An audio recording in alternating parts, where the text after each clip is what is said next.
오늘 포럼의 좌장은 연세대학교 도시공학과 교수이시고 대한교통학회 회장을 맡고 계시는 정진혁 회장님께서 맡아주시겠습니다.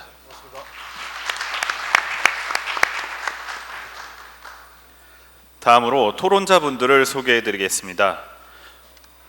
먼저 오지훈 기획재정부 민간투자정책과장님 자리해 주셨습니다. 박진욱 맥커리 자산운용 전무님 함께하고 계십니다. 주상호 해양수산부 항만투자협력과장님 자리해 주셨습니다. 이민영 법무법인 율촌 부동산 건설부문 민자파트너 변호사님이 자리해 주셨습니다. 박문수 국토교통부 도로투자지원과장님 함께하고 계십니다. 이동민 서울시립대 교통공학과 교수님 함께하고 계십니다. 이진용 SOC포럼 회장님이 자리해 주셨습니다. 안녕하십니까. 그럼 지금부터 대한경제 휴먼 앤 인프라 포럼의 종합토론을 본격적으로 시작하도록 하겠습니다. 차장님, 지금부터 토론을 진행해 주시기 바랍니다. 반갑습니다. 저 방금 소개받은 대한교통학회 회장 정진혁입니다. 스케줄보다 조금 늦었습니다. 원래 3시 35분부터 4시 25분까지 한 50분 정도 저희가 할당을 받았는데 지금 벌써 4시래 가지고 한 30분 최대로 잡으면 그렇게 될 것 같고, 지금 한 7분 저희가 모셨기 때문에 한 4분에서 5분 정도, 항상 이렇게 토론회하고 할 때 시간이 항상 부족합니다. 근데 오늘 내용이 참 중요하고, 저는 개인적으로 저는 전공을 갖다가 교통 수요 예측 계획 쪽 하고 있습니다. 그래서 한 30년 동안 이 업무를 계속 수행하고 있었는데, 최근 한 2, 3년 동안 저희가 느끼는 교통 분야, SOC라 하면 교통 부분만 차지하는 건 아니겠습니다만 많은 변화가 있는 것 같습니다. 첫 번째로 제가 느끼는 것은 혁신 모빌리티의 우리 사회에서의 역할이 강조되고 있고, 또 2024년에는 두 가지 큰 일이 있었다고 저는 생각을 합니다. 첫 번째는 우리 유석열 정부가 1월 달에 민생 토론회를 하면서 대규모 SOC 사업에 대한 전략과 투자 계획을 갖다가 발표를 했는데, 사실 그 부분에서 가장 큰 부분이 민간 투자라고 생각을 합니다. 민간 투자 없이는 계획된 SOC 인프라가 구축될 수 없다고 생각을 하고요. 그게 굉장히 큰 저는 이슈였다고 생각을 하고, 또 부정적인 이슈도 하나 있었다고 생각을 합니다. 2월쯤에 주민소송으로 시작된 용인견청철 고법 판결이 나왔죠. 그 판결이 또 우리 민간 투자 사업과 SOC 사업에서의 부정적인 또 파급이 있을 것이라고 생각을 해서 저희 학회에서는 지난주에 또 관련해서 토론회도 갖고 했습니다. 지금 말씀드린 것 같이 민간 투자 사업은 다양한 섹터들과 이해관계자들이 포함되어 있기 때문에 그들이 바라보는 민간 투자 사업은 서로 다를 것 같습니다. 오늘 그런 측면에서 다양한 분야에서 전공을 하시고 전문적인 식견을 가지신 분들이 모이신 것 같습니다. 건설 분야, 투자 분야, 학계, 법률, 그리고 정부에서 토론을 나오셨습니다. 순서는 이렇게 하도록 하겠습니다. 먼저 건설 쪽, 투자 쪽, 그 다음에 법률 쪽 의견을 좀 주시고, 학계에서 나오신 이동민 교수께서 또 학술 차원에서 또 접근을 해서 이야기를 해주시고, 마지막으로 정부 측에서 나오신 세 분의 말씀을 듣도록 하겠는데, 순서는 도로, 항만, 기재부 이렇게 순으로 해서 짧은 시간이지만 의미 있는 토론을 갖다가 진행하도록 하겠습니다. 먼저 우리 SOC 포럼 회장이시고 또 개인적으로는 또 건설사에 계시죠. 이진용 회장께서 말씀을 해주시겠습니다. 예, 안녕하십니까. SOC 포럼 회장을 맡고 있는 GS건설의 이진용 팀장입니다. 오늘 그 민자도입 30주년을 기념해서 귀한 자리를 만들어 주신 대한경제에 깊은 감사의 말씀을 드리고, 발제자 세 분의 내용도 잘 들었습니다. 지금 민자 사업은 굉장히 어려운 상황에 처해 있습니다. 그래서 민자 사업 활성화 관련된 그 제언을 몇 가지 좀 드리고자 합니다. 저는 이제 업계를 대표해서 나왔기 때문에 업계에서 현재 가장 목말라 하고 있는 그런 내용에 대해서 좀 말씀을 드리도록 하겠습니다. 첫 번째는 그 현재 가장 이제 이슈가 되고 있는 게 요금이죠. 아무래도 고속도로 요금이 2015년도에 인상이 된 이후에 현재까지 9년 동안 그 인상이 되고 있지 않습니다. 그간에 소비자 물가지수는 이제 20% 이상 올랐음에도 불구하고 고속도로 요금은 도로 요금은 지금 올라오지 않기 때문에 현실적으로 상당히 매우 어려운 상황이 있고, 한국도로공사 같은 경우에도 요금에 대한 원가 보상률이 저희가 알기로는 뭐 80%대로 일단 알고 있습니다. 현재 정부가 공공성 강화라는 그 명목으로 지금 요금을 민자 사업을 1.1배 이상은 좀 웬만하면 좀 자제를 좀 그렇게 관리를 하고 있다 보니까 원가 보상을 이제 따지고 보면 실제적으로는 1.1배가 아니고 한 1.3배가 돼야지 어느 정도의 수익을 좀 맞출 수 있지 않나, 똔똔이 되는 수준이 되지 않나 싶습니다. 한국도로공사 같은 경우는 이제 그 독립채산제로 해가지고 경부선, 경인선 등 개별 사업을 관리하는 게 아니고 대한민국 전체에 있는 고속도로 관리를 하는 반면, 저희가 하고 있는 민자 사업은 단일 노선, 단일 사업에 대해서 운영을 통해서 사업성을 확보를 해야 되기 때문에 그 단일 사업으로 위해서 수익을 내기 위해서는 요금이 현재 수준에서는 매년 상당히 좀 낮다. 그래서 조금 그 요금을 좀 인상을 좀 고려를 해야 되지 않을까. 지하철 요금 같은 경우에 작년 10월에 150원이 올랐고 올 하반기에 또 한 번 또 150원 올린다고 합니다. 그래서 일단은 먼저 좀 드리고 싶은 말씀은 업계에서 지금 가장 좀 갈구하는 거는 일단 요금을 좀 올려주십사 하는 게 첫 번째 의견이 되겠고요. 두 번째는 뭐 비슷한 내용인데, 지금 지하도로 안전에 관련해서 국민들의 안전을 위해서 이제 정부 측에서는 이제 설계 지침이라든가 그런 내화 지침, 그다음 대심도 사업들이 많이 추진이 되다 보니까 설계를 좀 강화를 좀 하고 있습니다. 그 국토부는 이제 작년 2월인가 4월달에 대심도 지하도로 지침 기준을 발표를 하셨고, 서울시 같은 경우는 소방 관련된 지침을 개정을 하셨습니다. 그 관련된 지침들을 적용을 하면은 우리가 기존에 했던 사업에서 사업비가 아마 20% 이상은 이제 증액이 불가피하게 됩니다. 근데 이제 우리가 이제 민자 사업의 그 사업성을 맞추기 위한 사업 조건은 아시는 것처럼 도로 같은 경우에는 재정지원 30%에 요금 1.1배, 운영기간 최대 맥스 50년이죠. 근래 제한하고 있는 대심도 고속도로 같은 경우에는 그 조건들을 다 맥스로 하고도 어렵게 지금 사업성을 좀 맞추고 있습니다. 그런데 이제 그런 이제 지침들을 이제 국민의 안전을 위해서 당연히 반영해야죠.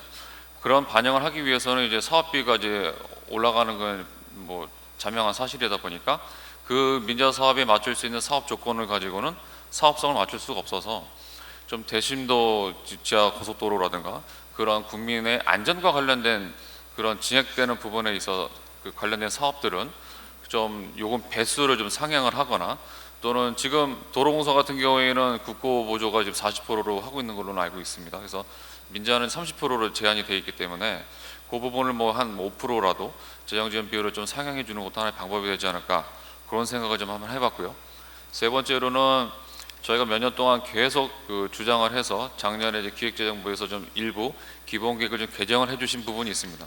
자재비 관련된 건데, 그 관련돼서 작년에 이제 그 건설공사 그 디플레이터와 CPI 간의 7% 차이, 그 중에서도 50%만 지원해 준다는 항목, 그 다음에 그 기준 시점이 실시계약을 체결한 이후부터 지원해 준다고 되어 있는데, 그게 전혀 시장에서는 작동을 할 수 있는, 제가 시뮬레이션 해봤지만 거의 지원이 미미한 걸로 분석이 되어 있다 보니까, 재정사업 같은 경우에는 국가기업법 시행령 64조에 보면 그 물가 변동을 3%로 그 정산을 해주고 있습니다. 그러니까 민자 사업은 7%고 재정사업은 3%고 그거 좀 맞지 않는 부분, 그 다음에 거기에 더해서 50%만 지원해 준다는 것도 조금 어폐가 있는 것 같아서 이번에 좀 다시 한번 제도 개선을 통해서 좀 7%가 아니고 최소한 3%, 재정사업과 같은 3%, 그 다음에 그 가격 기준 시점도 실시계약 체결 시점이 아니라 그 사업을 위해서 그 가격을 산정한 가격 기준 시점으로 좀 변경을 해주시면 그나마 조금 업계에서는 좀 숨통이 조금 트이지 않을까 하는 좀 생각을 좀 해봤습니다. 마지막으로 시간 줘서 말씀은 못 드릴 것 같고, 마지막으로는 좀 민간 소통을 좀 강조를 좀 드리고 싶습니다. 그간에는 이제 코로나 시기에는 이제 거의 소통을 못했고, 그 다음에 코로나 시기 때도 BTO 실시협약에 대한 그 표준안을 피미액에서 공청이라든가 민간하고 저희하고의 소통 없이 개정을 하셨어요. 그 다음에 작년에 그 자재비 지원에 관련돼서도 기재부에서는 7%에 대한 근거라든가 저희 민간하고의 소통 없이 그냥 일방적으로 그 민투심을 통해서 개정을 하셨거든요. 그러니까 지금 굉장히 어려운 상황에서 시장에서 좀 작동할 수 있는 제도 개선이라든가 그런 부분에 대해서 학회, 뭐 연구원 이런 자리를 비롯해서 민간하고의 그런 소통의 자리를 통해서 서로 어려운 점을 좀 알아가고 좀 서로 도와가면서 상생할 수 있는 방안을 좀 만들어가는 자리를 자주 좀 만들었으면 하는 생각을 좀 해봤습니다. 이상입니다. 네, 감사합니다. 보통 토론회 하면 좌장이 그 말씀하신 거 정리하는데 시간이 없는 관계로 그건 스킵하겠습니다. 자, 두 번째로 우리 맥컬리에서 운용자산 전무 맡고 계시는 우리 박진욱 전무님께서 토론해 주시겠습니다. 네, 안녕하세요. 맥커리 자산운용 박진욱입니다. 우선 민자 사업도입 30주년 2024년 매경 휴먼 앤 인프라 포럼에 참석하게 되어 영광입니다. 우선 주최 측인 대한경제신문은 지난 30여 년간 한결같이 민자 사업에 대해서 올바른 보도, 정확한 보도를 해주셨고, 많은 언론 보도가 억측이 난무하는 가운데서도 사실은 정확한 보도를 해주셔서 모든 국민을 설득할 수는 없었지만, 그러나 민자 사업에 종사하는 한 사람으로서 매우 감사하게 생각을 합니다. 그리고 민자 제도를, 오늘의 제도를 만들어주신 기획재정부, 국토부, 해양수산부 관계자분께도 감사하다는 말씀을 드립니다. 우선 오늘 발표 내용을 간단하게 정리를 해보면, 홍성필 박사님이 발표한 내용에 대해서는 2022년 말을 기준으로 해서 민자 사업의 총 투자 금액이 125억 원이고, 그 중에서 도로 철도 분야가 대략 60%를 차지를 합니다. 금년 2월 달에 포천 조안 고속도로 준공으로 우리나라 민자 도로가 고속도로가 약 5,000km 연장에 도달하였고, 그 중에 민자 도로가 1,000km 정도를 차지합니다. 20%입니다. 알게 모르게 민자가 우리 삶에 매우 가까이 와 있다는 것을 알게 됩니다. 그럼에도 불구하고 민자 사업이 기여한 긍정적인 요소보다는 오히려 부정적인 요소가 여러 가지로 많이 보도가 되고 있는데, 오늘 홍 박사님께서 여러 가지 긍정적인 부분을 말씀해 주신 게 많은 도움이 될 것 같습니다. 그리고 특히 중요하게 생각한 부분은 민자 사업이 부정적으로 묘사되는 중에 하나가 수요 부담을 민간 투자자들이 지도록 한 부분이었습니다. 설명대로 보자면, 기본적으로 교통량은 정부의 DB에 근거를 해서 예측한 추정 교통량에 근거해서 실제 도시개발이라든지 경쟁도로 신설, 인구 변화, 통행요금 등 정부의 정책으로 결정이 되고, 통행량은 그에 연동될 수밖에 없는데 투자에 대한 모든 수요 부담을 투자가 지는 게 바람직하냐라는 말씀이었고, 위험은 통제할 수 있는 자가 부담해야 된다라는 말씀에 대해서 동감을 합니다. 두 번째로 은근용 연구위원이 발표하신 노후 인프라와 민자 사업의 미래에 대한 의견 부분입니다. 우선 우리나라의 노후 인프라 시설에 대해서 정확한 수치를 보여주셨고, 앞으로 환경 변화가 심화된다면 국민 재난이 위험이 점점 커지지 않을까, 그런 면에서 노후 인프라에 대한 투자 수요가 많을 것이라는 부분을 잘 시사해 주셨습니다. 그리고 나아가서 미국의 연방정부나 지방정부가 나서서 자금 조달을 도와주고, 호주의 경우에는 정부가 인프라 시설 목록을 만들어서 민간에 좀 더 쉽게 민자 사업에 접근할 수 있도록 해준다는 부분도 매우 인상적이었습니다. 사실 우리나라도 1998년 민투법이 전면 개정된 이후에 민간 투자가 활성화되었고, 외국에서도 한국의 민자 사업 제도에 대해서 많은 관심을 가지고 있고 롤 모델로 삼고 있는 국가도 꽤나 있습니다. 그에 불구하고 우리가 한 긍정적인 기회에 비해서 좋은 평가를 받지 못하고 있는 것도 사실입니다. 국내 민자 사업은 민간이 어떻게든 사업 기회를 창출해서 비즈니스 기회를 만들려고 하고, 정부는 그런 민간 투자자에게 혹시나 행여나 특혜가 갈까 약간 상대방 입장에서 모니터링하는 구조를 가지고 있어 보입니다. 미래에도 정부의 재정은 점점 제한될 수밖에 없을 것이고 인프라에 대한 투자는 민간에 의존할 수밖에 없을 텐데 민간 투자 사업을 퍼블릭, 프라이빗, 파트너십이라고 칭하는데 물론 정부가 민간 사업을 감독하는 기능은 충분히 존중하지만 앞으로는 좀 더 상호 보완적인 관계로 가면 좋겠다라는 말씀을 드립니다. 그리고 세 번째로 이영기 팀장이 발표한 미래 SOC 트렌드와 민자 사업 방식에 대한 제안 내용입니다. 사실은 민자가 도로, 철도 등에 많이 치우쳐져 있었고 어느 정도 투자가 이루어지고 있었는데 새로운 섹터에 대한 다양한 투자 기회를 모색해 주셨고 거기에 대해서 민간 투자 방식을 어떻게 하면 좋을지까지 가이드를 주신 것은 크게 얻을 만한 교훈이었습니다. 저는 오늘 국토부, 기재부, 해수부 등 민간 사업 참여 자리 모인 자리에서 몇 가지만 간단하게 건의사항을 드리고자 합니다. 우선은 시장에서 많이 해자되고 있는 자금 제조달에 따른 이익 공유 기회입니다. 이 부분은 회계법인 세길과 저희들이 여러 차례 정부에 건의를 한 바가 있습니다만 아직 사실은 제도가 개선되지 않은 상태입니다. 첫째는 단순 지분 매각에 따른 이익 공유 부분입니다. 향후에 현재 민자 사업이 많이 어려운데 단순 지분 매각에 대해서는 이익 공유 부분을 당장은 미루고 향후에 실제 그 자본 변경이라든지 대출 약정이 변경되는 때에 하면 어떨까 하는 제안을 드리고 싶고요. 두 번째로는 민자 사업이 많이 어려운데 구제금융에 대해서 현재 민자사업 기본계획에는 구제금융에 대해서 사실은 자금 제도달에 따른 이익 공유를 하지 않는다는 명제는 있지만 구제금융이 뭔지에 대해서 자세한 내용이 없습니다. 그러다 보니까 실제 적용된 사례가 없는데 막상 디폴트가 났을 때의 구제금융은 의미가 없고 선제적으로 구제금융을 적용할 수 있도록 제도를 보완했으면 좋겠습니다. 마지막으로 공모 인프라 펀드에 대한 제도 개선입니다. 현재 공모 인프라 펀드가 사실상 매크로 인프라를 포함해서 일부 매우 제한적으로 되어 있는데 여기에 대해서 세제 혜택 등을 대폭 확대한다면 우리 도로, 철도 등의 이용자들이 사실은 펀드에 투자해서 펀드의 베네피셔리 수혜자가 될 수 있는 길을 열어주는 것이고 민자 사업에 대한 부정적인 인식을 바꾸는 데도 많은 도움이 될 것 같습니다. 시간 관계상 이 정도로 마무리하겠습니다. 감사합니다. 네, 감사합니다. 시간을 많이 드리고 싶은데 예정된 시간이 있어서 좀 급하게 마무리하게 해서 좀 죄송합니다.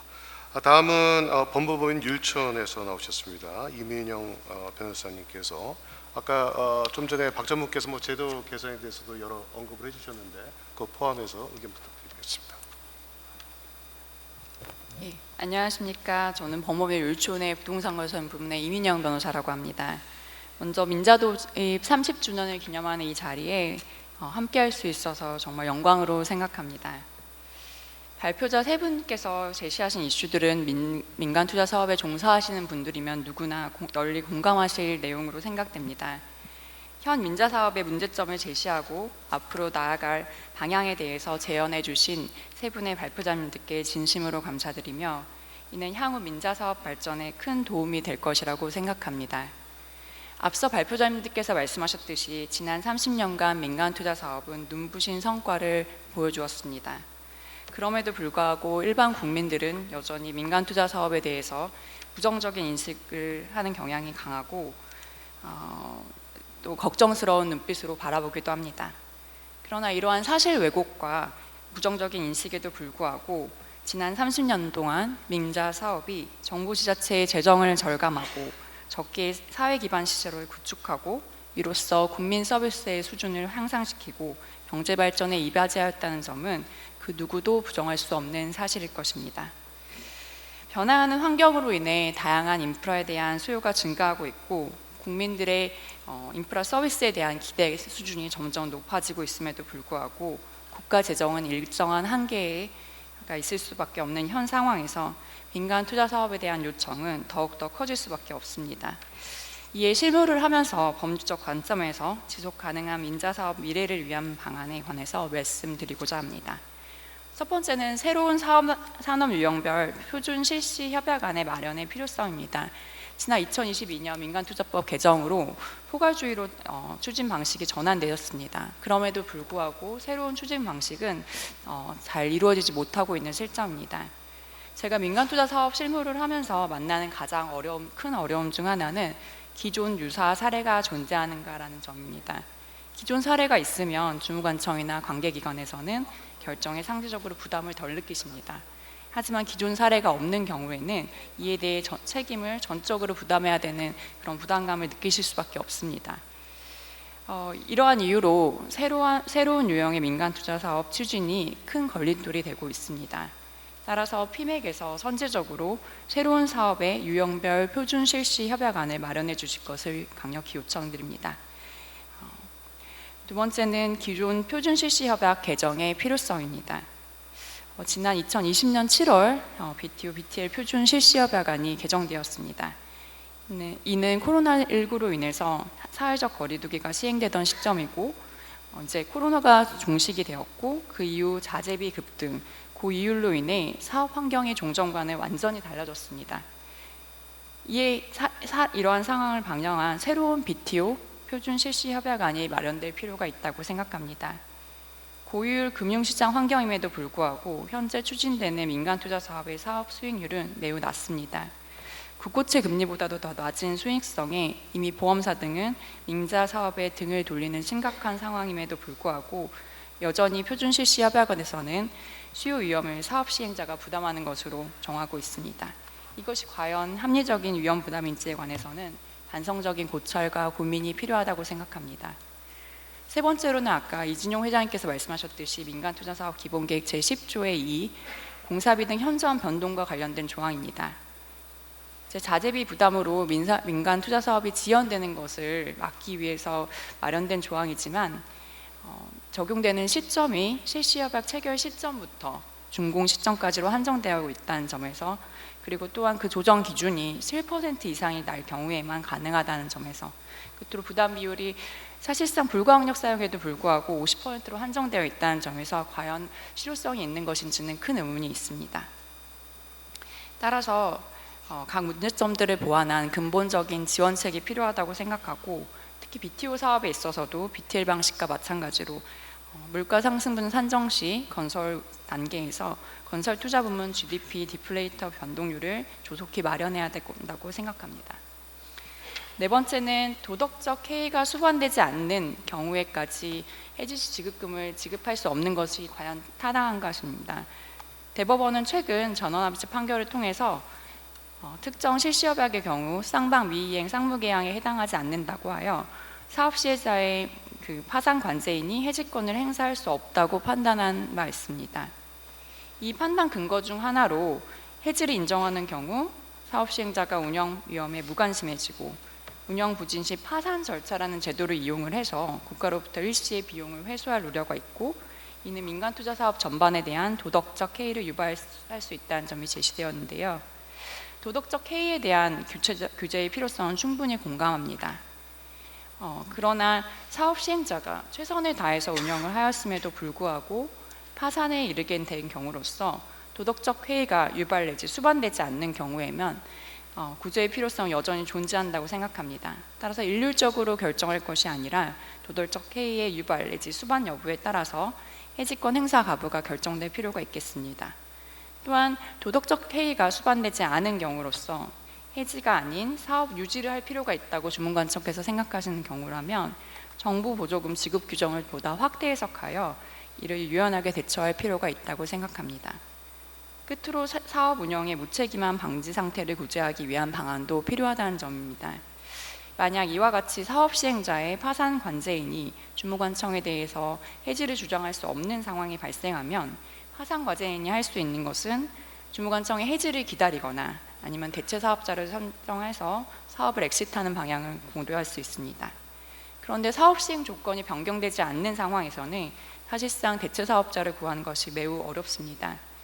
따라서 사업 시행자가 이미 파산을 해서 사업 능력까지 상실한 상황에서 과연 시설의 정상적인 운영을 기대하는 것이 합리적인가 하는 의문이 들기도 합니다. 이는 오히려 국민의 편익을 반하는 것으로서 그대로 방치하는 것이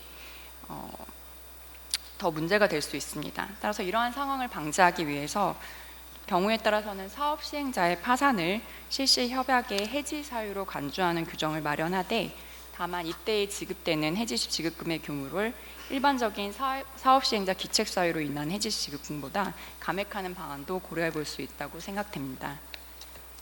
민간 투자 사업은 태생적으로 정부의 재정 한계를 극복하기 위해 생긴 제도입니다. 그렇다면 민간이 사업에 참여할 강한 유인이 필요하고 이는 너무도 당연한 것입니다. 이것을 특혜라는 고정관념은 버려야 합니다. PPP의 성공을 위해서는 주무관청과 사업 시행자의 파트너십 형성을 위한 상호 신뢰와 협력이 절대적으로 필요하고, 보다 지속 가능한 민간 투자 사업을 위해서는 이를 실현할 수 있는 제도적 뒷받침이 절실히 필요합니다. 이상 마치겠습니다. 감사합니다. 네, 감사합니다. 저 끝에 앉아 계셔가지고 제가 몇 부지 됐다고 얘기를 하고 싶은데 전달 수단이 없어가지고 시간을 좀 많이 쓰셨습니다. 감사합니다. 사실 지금 들으셔야 알겠지만 각 분야별로 주제를 잡고 얘기를 해도 하루가 부족한 것 같습니다. 이런 소통의 기회가 자주 또 많이 여러분들 모시고 있어야 될 것 같다는 생각을 다시금 하게 됩니다. 네 번째 토론자는 우리 서울시립대 이동민 교수님이십니다. 이동민 교수님은 현재 저희 대한교통학회 부회장 맡고 있고요. 그 다음에 민자투자위원회라는 저희 위원회가 있습니다. 그 위원장도 맡고 계십니다. 이동민 교수님, 네, 그럼 부탁드립니다. 네, 소개 감사합니다. 민자 사업은 사실 일반 재정 다른 SOC 사업들과 달리 여기 계신 분들이 각각 하시는 역할들이 다 다양하듯이 각기 다른 전문가들이 모여 있고, 또 그들에 따라서 각기 다른 접근법과 이해관계, 그 다음에 가치와 이익을 창출하는 사업입니다. 그래서 오늘 여기 계신 모든 민자 사업 관계자들에게 먼저 30주년 기념을 의미로 축하하다는 말씀을 함께 드리고 싶고요. 자장께서 말씀하신 것처럼 대한교통학회에서도 올해 민자 교통 부분의 민자 사업에 대해 다양한 고민들을 하고 있습니다.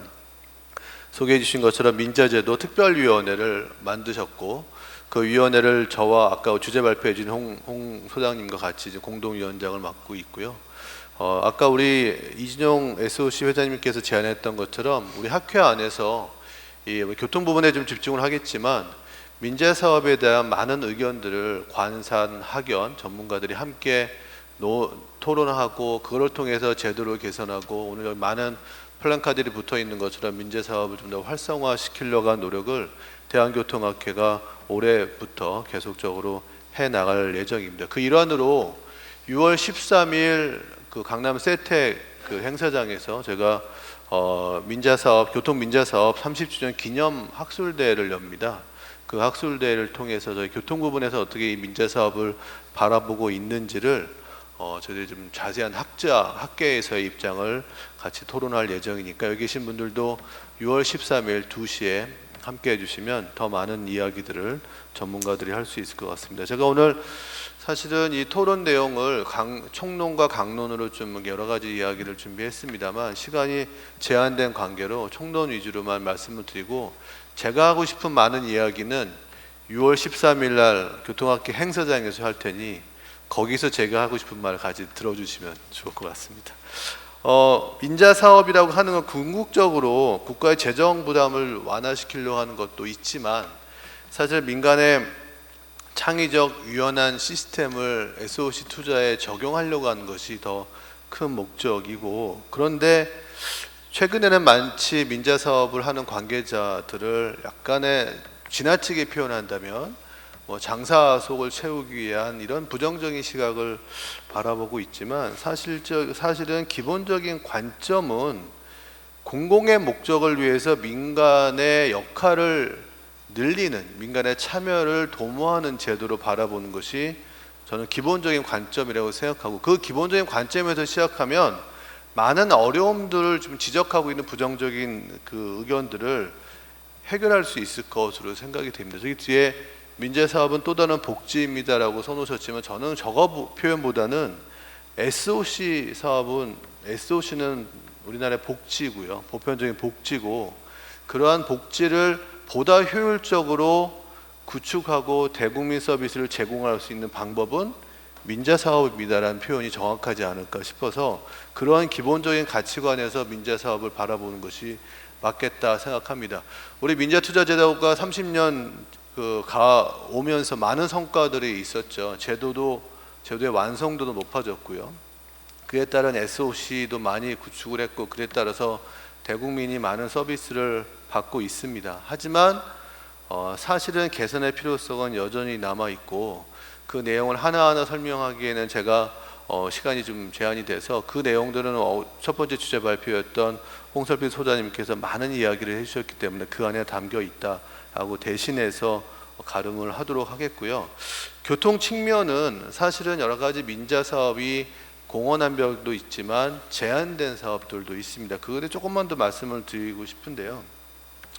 국가재정 사업과 민자투자 사업을 결정하는 문제는 물론 이제 VMF라는 적격성 검토 절차가 있지만 실질적으로 예상 수요와 공공성과 교통 측면의 그 사업의 가치와 의의를 놓고서 이 국가재정 사업과 민자투자 사업을 결정함이 맞다고 생각이 됩니다. 수요가 부족하더라도 공공성이 높고 교통 측면의 가치가 있다면 당연히 재정 사업으로 해야죠. 수요가 많고 공공성이 좀 저하되지만 교통 측면에 의미가 있다면 민간 사업을 통해서라도 사업을 추진해야 되기 때문에 현재 적격성 검토를 하는 방법에 대해서는 전문가들이 좀 더 고민할 필요가 있겠다라는 생각을 하고 있고요.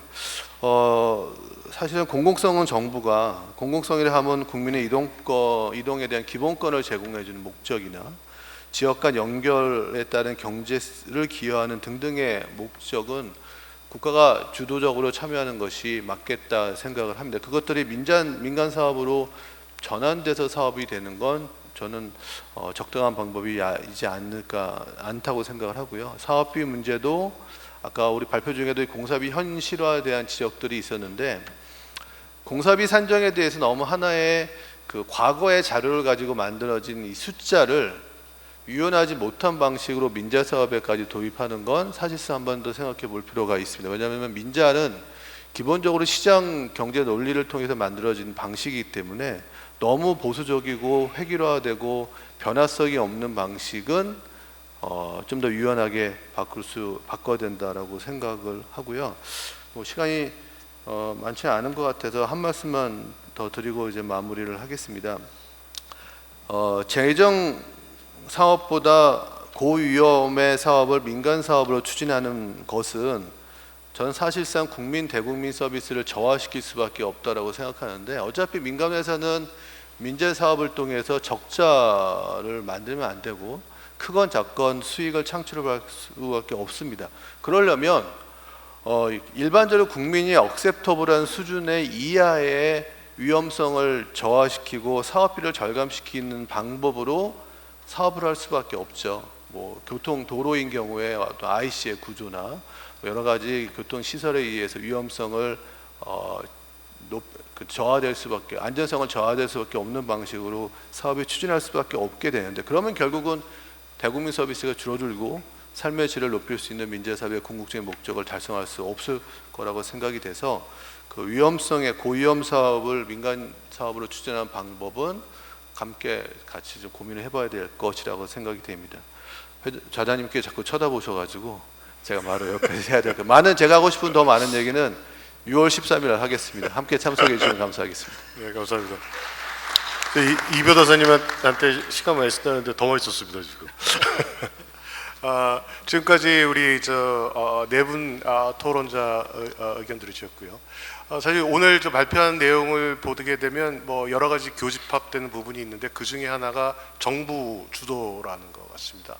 정부 부처마다 PPP 사업을 갖다가 바라보는 시각도 다르고 또 처한 상황도 다를 거라고 생각을 합니다. 오늘 대표적인 SOC 사업 부분을 맡고 계시는 도로, 항만, 그다음에 이제 기재부 이렇게 세 분이 나오셨습니다. 순서는 도로, 그다음에 항만, 마지막으로 우리 기재부 과장님께서 말씀 부탁드리겠습니다. 먼저 우리 국토교통부 도로 투자 지원 과장이신 박문수 과장님께서 토론해 주시겠습니다. 예, 안 그래도 저희 국토부에서도 이렇게 민간의 의견을 한번 들을 자리를 마련하려고 준비를 하고 있었는데 이런 자리를 마련해 주셔서 대한경제 측에 감사드립니다. 사실 지금 뭐 제 민자 투자를 많이 해야 된다, 그 중요성이 계속 요즘 더 강조되고 있는 상황인데, 그 사업 추진 여건은 뭐 금리 여건이나 여러 가지로 안 좋은 것 같습니다. 아까 그 발제하시는 걸 보면서 제가 국고채 5년물 금리를 찾아보니까 3.5% 정도 되는 것 같습니다. 그러니까 10년 이상의 오랫동안의 저금리 기조가 이어지던 그 시기가 끝나고 새로운 고금리 시대가 열린 것인지 아니면 일시적인 현상인지는 지금 판단하기는 어렵지만, 이 수익률 부분도 저희가 많은 분들이 지적해 주신 것처럼 고민을 많이 해야 될 부분이 된 것 같습니다. BTO가 2%대, BTOA가 2%대 정도이고 BTO가 4%대인 걸 보면요. 그리고 말씀해 주신 부분들, 이제 사업성에 대한 부분들이 재정 지원 비율이나 아니면 요금 문제 뭐 이런 부분들이 계속 지적이 되고 있는 상황인데, 하나는 VFM과 이제 트레이드오프 관계가 이제 설정이 돼 있고, 그 다음에 요금 문제는 또 통행량과 이제 연결되는 부분이 있기 때문에 저희들이 볼 때는 가장 이상적인 부분은 제정고속도로와 민자고속도로의 요금이 함께 올라가는 게 가장 그 민자고속도로 추진 여건에는 가장 이상적인 부분인데, 저희들도 많이 고민을 하고 있는 지점입니다.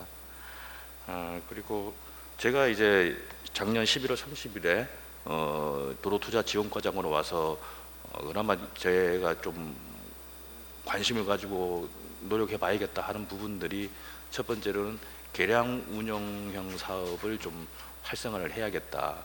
그래서 여기 기재부의 오지훈 과장님도 나와 계시지만 한번 찾아뵙고 이거 어떻게 좀 제도 개선을 해주실 수 있는 방향으로 검토를 해주시라, 이렇게 부탁도 드리고 했었는데, 이 부분은 저희가 기재부하고 긴밀히 협의해서 좀 잘 될 수 있는 방향으로 국토부에서 노력하겠다, 이런 말씀 드리고, 그다음에 부대 사업을 좀 많이 확대하는 부분도 관심이 많은데, 반면에 이 건설사나 이제 민간에서는 부대 사업이 많아지면 많아질수록 수익성이 좋아진다, 그리고 반대로 리스크가 많아진다, 이런 게 같이 오는 느낌이라다 보니까 고민이 이제 민간에서도 좀 있는 것 같습니다. 그래서 이런 것들도 좀 접점을 잘 찾아야 될 것 같다, 그런 생각들이 들고요.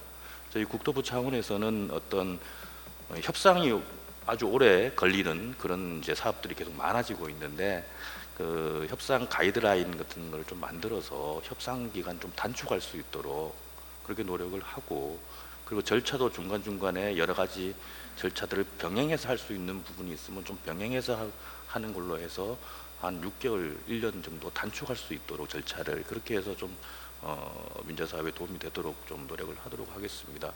그리고 계속적으로 소통을 원활히 해서 건의를 받아서 필요한 부분들을 즉시 개선하도록 그렇게 노력을 하겠습니다. 이상입니다. 네, 감사합니다. 바로 또 토론 이어가겠습니다. 다음은 해양수산부 항만투자협력과장이신 주상호 과장님이십니다. 네, 안녕하세요. 오늘 토론에 이렇게 참석할 수 있는 기회를 주셔서 먼저 감사 인사를 드리겠습니다. 사실 뭐 내용이라든지 발제 내용에 대해서는 저보다 여기 계신 분들이 훨씬 더 전문가시고, 저희 정부 입장에서 가감 없이 말씀드리기엔 좀 한계도 있고, 그리고 항상 이렇게 민투 관련된 제도를 얘기를 하다 보면 기재부에 바라는 점을 은연중에 자꾸 발언을 하게 돼서 최대한 짧게 저희 항만 쪽 입장에서 드는 생각을 위주로만 간단하게 말씀을 드리겠습니다. 항만에 계신 선배님들한테 민간 투자 사업을 하신 경험이나 이렇게 여쭤보면 상대적으로 좀 적다라고 항상 느끼는데, 이유가 항만에서는 민간 투자 사업의 기초가 되는 비관리청 사업을 훨씬 더 익숙하게들 생각을 하시고, 실제 사업 규모도 훨씬 큽니다. 그 항만의 신규 민자 사업으로 진행이 된 게 이제 올해 협약을 곧 맺게 되는 사업이 한 가지 있는데요. 그걸 제외하고 나면은 컨테이너 부분에서 상당히 오래전에 진행됐던 사업들 외에는 최근에는 신규 사업으로 진행이 잘 안 되는데, 비관리청 같은 경우 이제 항만법 체계 안에서 들어가는 사업이 현재까지 약 50년 가까이 누적 31조 원 규모고, 있고 작년 같은 경우에 2조 규모의 신규 사업이 진행이 됐습니다. 민간투자법의 영역에서는 잘 보이지 않는 수치인데 왜 자꾸 민투 사업이 아닌 항만법 구조에서 진행을 할까 고민을 해보면 상대적으로 편하고 익숙하고 쉽고 빠릅니다. 항만법이 상대적으로 훨씬 더 항만 영역에서는 유효하게 진행이 되고 리스크가 적다라고들 많이 느끼시는 것 같고요.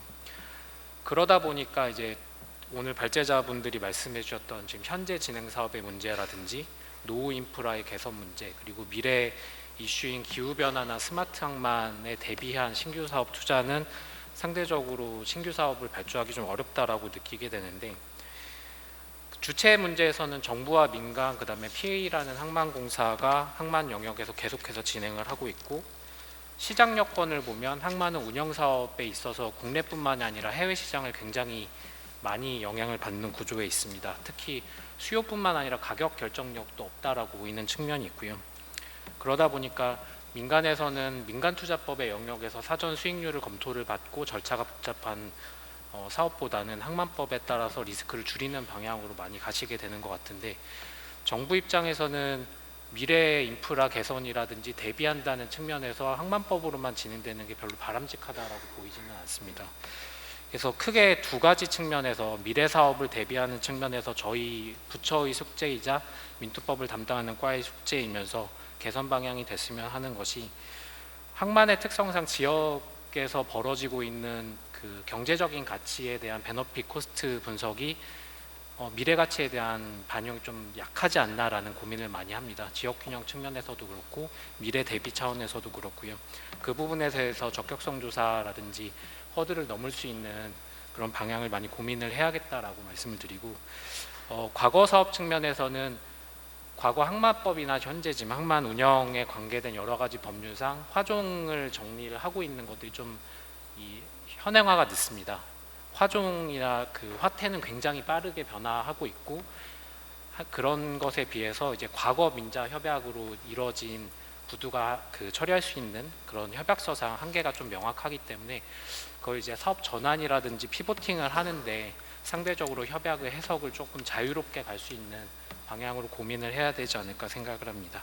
이 정도에서 항만 분야에 대해서는 간단하게 과제 생각하고 있는 거 말씀 마치겠습니다. 네, 감사합니다. 아주 중요한 포인트 여러 개 말씀해 주신 것 같습니다. 감사합니다. 5분 토론의 마지막 순서입니다. 저 기획재정부 민간투자정책과장이십니다. 여러분 다 아시겠지만 가장 핵심적인 업무를 수행하고 계십니다. 오 과장님께는 제가 추가로 한 2분 정도 더 드리겠습니다. 사실 저희가 저 대한교통학회에서 요즘에 5기째 민간투자 최고위 프로그램 운영하고 있는데요. 오 과장님께서도 시간 내주셔서 저희 또 프로그램에도 참여해 주시고 이 자리를 빌어서 개인적으로 감사드립니다. 그리고 2분 더 드려서 여유 있게 시간 쓰시기 바랍니다. 네, 안녕하십니까. 기재부 민간투자정책과장 노재훈입니다. 민자 30주년, 올해가 이제 30주년인데요. 이거에 대해서는 저희 기재부에서도 매우 지금 중요하게 생각하고 있습니다. 잘 아시다시피 이 새 정부, 윤석열 정부 들어서 민간 투자 사업을 활성화하겠다고 해서 22년, 아까 발제하신 분들도 많이 인용을 해주셨는데요. 2022년 7월에 6월인가 7월에 이제 제가 봤을 때는 아주 잘 만든 대책인데 잘 워킹이 되지 않고 있습니다. 그런 대책을 만들어서 민간 투자 사업을 활성화하고 또 다양한 SOC 시설들을 국민들한테 적게 제공할 수 있는 그런 기반을 잘 마련했다고 생각을 하는데, 지금 와서 제가 다시 보면은 제대로 작동이 되지 않는 것들이 많은 것 같습니다. 그 부분에 대해서는 저희 기재부에서도 지금 반성을 하고 있고요. 그래서 오늘 말씀해 주신 부분이 많습니다. 그리고 이미 제가 다양한 경로를 통해서 인지하고 있는 부분도 상당수 많고, 아까 저희 차관부님도 축사를 하시고 이제 발제까지 듣고 가셨지만 공감대를 형성하고 있는 부분도 많기 때문에 저희가 적극적으로 검토를 하겠다, 그 말씀을 이 자리를 빌어서 말씀을 드리겠습니다. 그리고 민자를 활성화해야 된다는 건 30년 전에도 그랬겠지만 지금도 마찬가지고 앞으로는 더 필요할 겁니다. 민자 30주년을 맞아서 앞으로 향후 30년 민자 발전을 어떻게 했으면 좋겠는지, 그런 것에 대해서 올해 내내 지금 이 학회의 논의를 지금 대한경제에서 만들어주신 요 기회를 시작으로 해서 이제 다양한 아까 교통학회도 말씀하셨고 또 다음 주에 민자학회에서도 행사가 있는 것으로 알고 있고요. 10월이나 11월 경에는 기재부 주관으로 해서 이제 국가 행사로 해서 민자 30주년 행사도 저희가 기획하고 있습니다. 그런 것들을 통해서 더 많은 이제 논의들이 진행되고 이제 민자 제도와 또 민자 활성화가 더 이루어졌으면 좋겠다는 말씀을 드리겠습니다. 아까 신유형 민자 사업에 대해서 많이 말씀을 해주셨는데요. 이 부분에 대해서는 저희도 꼭 필요하다고 생각합니다. 그래서 아까 저희 차관보님이 축사 때 서울시 대관람차 사업을 예시로 드셨는데 사실은 신유형 사업이라고 할 만하고 들 수 있는 게 그거 하나밖에 없습니다 지금. 그래서 우리 여기 업계에서 나오신 분들도 많고 이 관련 기관에서 있는 분들 많으신데 만약에 그동안 생각해 놓으신 신유형 사업이 있다면 적극적으로 뭐 민자 적격성 조사를 신청하시다든지 아니면 주무관청하고 협의를 진행해 주시고 동시에 저희 민간투자정책과에도 관련 내용을 알려주시면 저희가 적극 검토하도록 하겠습니다. 예전에 2022년 6월 7월에 만들었던 대책에 보면 예시들이 많이 나와 있습니다. 근데 아마 진행이 되다가 다양한 이유 등으로 다시 수면 아래로 내려간 사업들도 많은 것으로 알고 있습니다. 제가 분명히 말씀드릴 수 있는 거는 과거와 지금 검토하는 그 적극성이 달라졌다는 걸 분명히 말씀을 드리고 사회기반 시설 어차피 민투법이 지금 포괄주의로 변경되지 않았습니까? 사회기반 시설로 인정이 되고 공공성이 일부 보장이 된다면 다 민자시설 민투법으로 진행할 수가 있거든요. 적극적으로 신유형 발굴해 주시고 주무관청 또는 피맥과 협상을 하시는데 저희한테도 같이 정보를 주셔야 저희가 정보가 없으면 피맥하고 협의할 수도 없고 주무관청하고 협의할 수도 없지 않습니까? 저희에게도 저를 포함해서 저희 과의 사무관님, 주무관님들하고 언제든 연락해 주시기 바랍니다. 아까 이진용 팀장님께서도 소통의 중요성 말씀해 주셨는데 제가 올해 2월 26일에 민투과장으로 이제 발령을 받아서 왔습니다. 이제 한 2달 정도 좀 안 됐는데요. 제가 처음 왔는데 2주 동안 아무도 저한테 연락을 하는 사람이 아무도 없었습니다. 제가 사무관 때는 민자 업무를 해본 적이 없는데 제가 옆에 과에는 있었거든요. 그때 민투과에는 항상 관계자분들이 오셔서 필요성도 설명을 해주시고 다양한 의견 교환들이 있었던 것 같은데 제가 부임하고 2주가 지났는데도 아무런 연락도 없고 그런 게 없어서 제가 스스로 지금 찾아다니고 있습니다. 아시는 분들은 아시겠지만 이미 저를 만나신 분들도 있으실 거고요. 앞으로도 계속 만날 겁니다. 그래서 그런 소통의 기회는 언제든지 필요하시면 저한테 직접 전화하셔도 되고 이메일을 보내셔도 되고 저희 사무관들이나 주무관 통해서 연락해 주시면 저는 절대 만나는 걸 피하거나 거부하거나 그러지 않습니다. 현장의 목소리가 아까 작년에 이제 저희 과에서 주도적으로 추진했던 중요한 사업 제도 개선 사항 중에 하나가 공사비 현실화 부분에 대한 반영이 있었는데 그 부분도 충분히 업계와 현장의 목소리를 반영하지 못한 부분이 있어서 이제 현장에서 충분히 잘 워킹이 되지 않고 저희도 저희 나름대로 고생해서 연구 영역도 하고 만들었는데 작동이 안 되고 오히려 현장에서 비난만 얻고 있으니 저희도 기분이 좋을 리가 없지 않습니까? 그래서 그런 문제가 없도록 하여튼 계속 소통을 강화할 거고 소통을 할 수 있도록 여러분께서도 많이 노력을 해주시길 부탁드리겠습니다. 그 다음에 아까 국토부 과장님께서도 말씀해 주셨는데 계량 운영형 관련해서는 지금 가이드라인이라고 해서 기본계획에 일부 반영되어 있긴 한데 미진한 부분들이 많습니다. 그래서 그것들이 해소돼서 사업화에 대해서 구체적으로 추진될 수 있도록 저희가 좀 더 연구를 하고 또 업계의 의견도 듣고 그런 기회를 갖고 추진할 수 있도록 노력을 하겠습니다. 그 다음에 저희가 또 하나 중점 지금 두고 있는 게 아까 이제 우리 맥커리에서도 말씀해 주셨는데 이제 금융 조달 관련해서 이제 세제 부분도 말씀하셨습니다. 근데 저희가 올해는 좀 금융 쪽도 지금 좀 금융 쪽 워낙 지금 고금리도 있고 그래서 금융 조달이 어렵다는 말씀도 있고 또 대규모 민자 사업들이 지금 많이 진행되고 있지 않습니까? 앞으로도 더 많아질 건데 금융 섹터에서도 새로운 제도 변화가 필요할 것 같다는 생각이 들어서 그런 쪽도 보고 있다는 점을 말씀드리겠습니다. 아까 우리 건설산업연구원님께서 발제해 주신 내용 중에 보면 미국에서 하고 있는 우리나라에서 하고 있지 않는 제도들에 대한 언급도 있었던 것으로 제가 확인했습니다. 좀 더 자세한 자료가 있으시면 저희 쪽에 자료를 조금 주시면은 저희가 좀 더 검토를 해보는 방향으로 진행해 보도록 하겠습니다. 그 이외에 다른 뭐 자금 재구조와 관련해서 시장에서 원하는 다양한 요구들, 그다음에 뭐 대심도 사업 관련해서 안전지침 국토부에서 이제 마련한 안전지침을 적용하게 되면 사업비가 증액되는데 이 부분에 대한 논의, 뭐 인프라 펀드 활성화하는 문제, 그다음에 표준 실시 협약 관련된 문제, 뭐 이런 것들 다 같이 저희가 같이 고민하고 있습니다. 그리고 판례 말씀도 하셨는데 판례도 저희가 그 판례의 중요성 알고 있고 이제 보고 있는데, 아시다시피 뭐 한두 달 안에 1년 안에 모든 이슈를 다 해결할 수 없지 않습니까?